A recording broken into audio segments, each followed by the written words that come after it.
synergie. Merci, merci, merci. Encore un temps pour vous-même.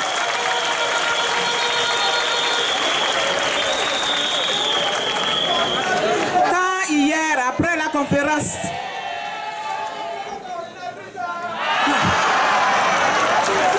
ça c'est un autre âge. J'ouvrais les oreilles, mais qu'est-ce qui se passe là-bas?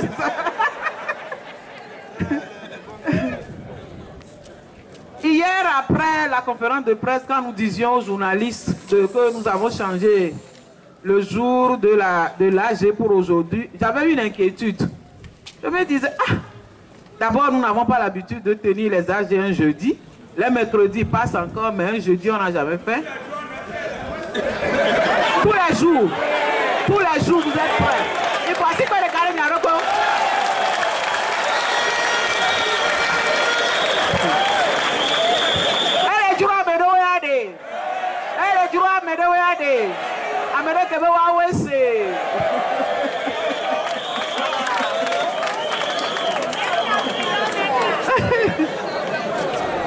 Merci beaucoup.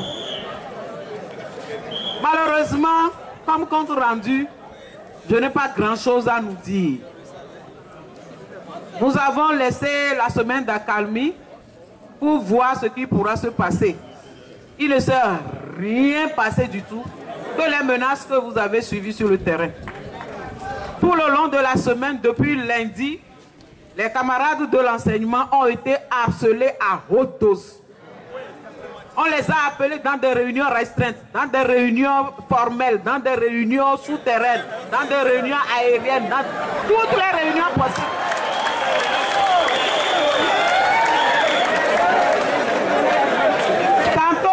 Écarquille les yeux, on dit qu'on va vous licencier tous. Tantôt on dit on vous supplie là, ne faites plus la grève. Tout ça là est passé.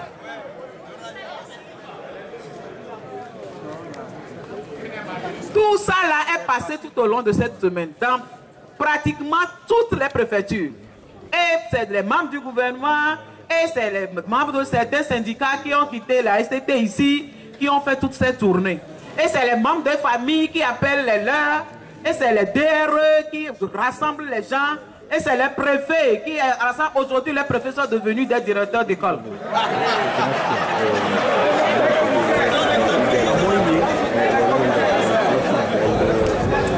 C'est tout ça là qui a été mis en œuvre sur le terrain. Le 9 mars, le ministre de l'enseignement primaire et secondaire a fait sortir une lettre. Cette lettre dit: le ministre à messieurs les directeurs régionaux de l'éducation, gestion de la situation de grève dans les établissements scolaires. Dans le cadre de la gestion de la situation de grève des enseignants et des personnels de l'administration, je vous demande de me communiquer la liste de tous ceux qui ont déjà comptabilisé 10 jours de grève depuis la rentrée scolaire jusqu'à ce jour. Par ailleurs, vous voudrez bien procéder à l'identification au plan régional tous les candidats potentiels prêts à exercer la profession enseignante.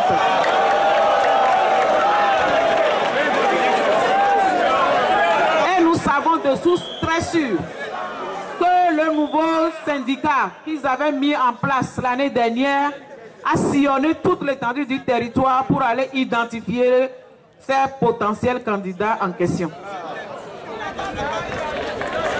Camarades, voilà tout ce qui se passe au niveau de l'enseignement. Au niveau du ministère de la fonction publique, le 4 mars 2015, le ministre de la fonction publique a sorti une lettre circulaire à mesdames, messieurs les ministres, messieurs les secrétaires d'État, messieurs les présidents des institutions de la République.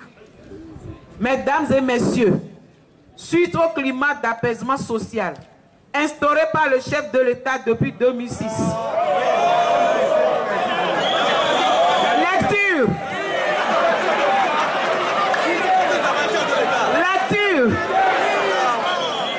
les différents partenaires sociaux qui, jadis, ne pouvaient pas s'entendre, se retrouvent et échangent régulièrement des questions qui les préoccupent.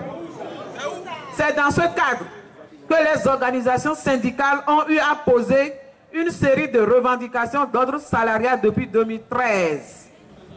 Les négociations qui se sont poursuivies chaque fois que de besoin ont permis de trouver en partie des solutions à certaines des revendications des travailleurs. Les points de désaccord, qui pour la plupart nécessitent des clarifications, font actuellement l'objet de discussions et d'échanges au sein d'un comité technique de suivi des accords entre des délégués des organisations syndicales et des techniciens représentants du gouvernement, conformément à leur propre chronogramme de travail. C'est pas rapide. Force est de constater qu'en marge de ces travaux du comité technique de suivi, consensuellement mise en place, une certaine centrale syndicale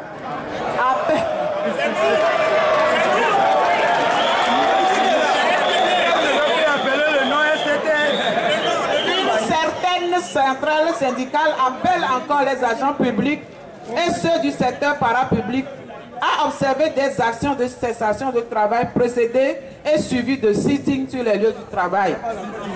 Je voudrais attirer l'attention de tous les agents publics sur ces différentes actions lancées par la dite centrale syndicale qui sortent du cadre légal et réglementaire et ne se fondent sur aucune base juridique.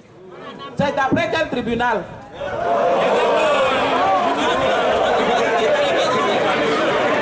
C'est le tribunal administratif ou bien le tribunal du travail qui a décrété ça?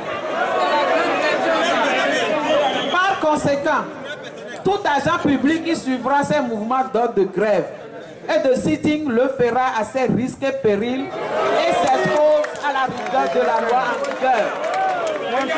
J'invite instamment mesdames et messieurs les ministres et secrétaires d'État à me faire tenir régulièrement la liste des agents publics grévistes ou qui auront suivi les mouvements de sitting ou qui feront juste irruption temporaire sur les lieux de travail sans toutefois s'occuper effectivement des tâches qui leur seront confiées. Veuillez agréer, mesdames et messieurs, l'assurance de ma considération distinguée. Cousez-vous, Kolani.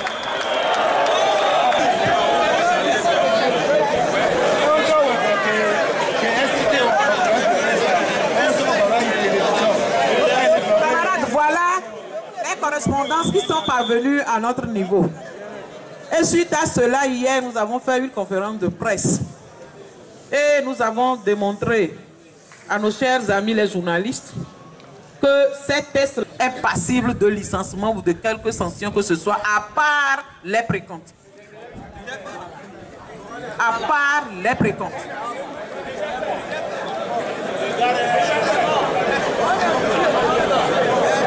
Donc cette test-là, nous ne savons pas sur quoi elle repose.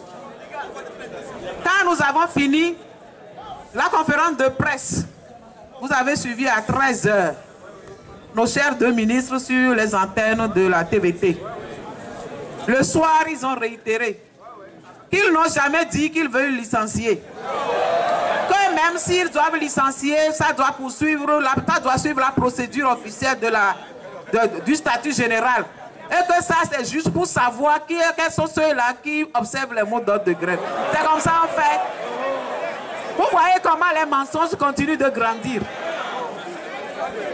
Hein? Vous voyez comment les mensonges continuent de grandir. Devant des journalistes qui eux-mêmes ont les copies en main. On leur dit que non, que ça c'est juste pour savoir. Ce n'est pas pour...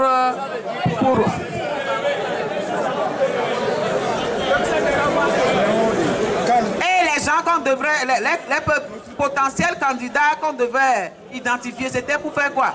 Pour les connaître aussi, c'est ça? Donc voilà où nous en sommes pour aujourd'hui. Sur le plan des négociations, il ne s'est pratiquement rien passé. Donc, à Dapaon, on me signale, on me rappelle plutôt, qu'à Dapaon, le DRE a fait les rencontres que je viens de qualifier ici. Il y en a eu à Dapaon, où on les a menacés de tout on a traité toute la coordination de bandes de voyous, d'individus, d'opposants, de je ne sais quoi. Il y a de délinquants. Donc nous sommes... Hein? Allô? Et qu'eux, ils s'apprêtent à appliquer la note du ministre de l'Éducation. Ouais. Ils ont appelé aussi, ils ont convoqué aussi les majeurs d'établissement. Et ils leur ont parlé, on ne sait pas ce qu'ils ont eu, ils leur ont dit concrètement. Mais au retour, quand les enfants sont sortis, ils sont dans la rue. Après, on va dire que c'est la STT qui dit aux enfants d'aller. Eux-mêmes, ils sont allés parler aux enfants. Quand ils sont sortis de chez eux, c'est dans la rue, ils les ont retrouvés. C'est dans la rue, ils les ont retrouvés. Donc, c'est eux qui jettent les enfants dans les rues. Nous, on était dans les classes avec les enfants. Ils sont venus les chercher auprès de nous pour aller parler avec eux. Et nous les retrouvons dans les rues. Donc, c'est eux, c'est le DRE de parents qui a dit aux enfants d'aller manifester. Puisqu'on ne sait pas ce qu'il leur a dit. À l'hôpital, ils sont dans les rues. Donc, c'est lui qui a dit. Comme le surveillant, non?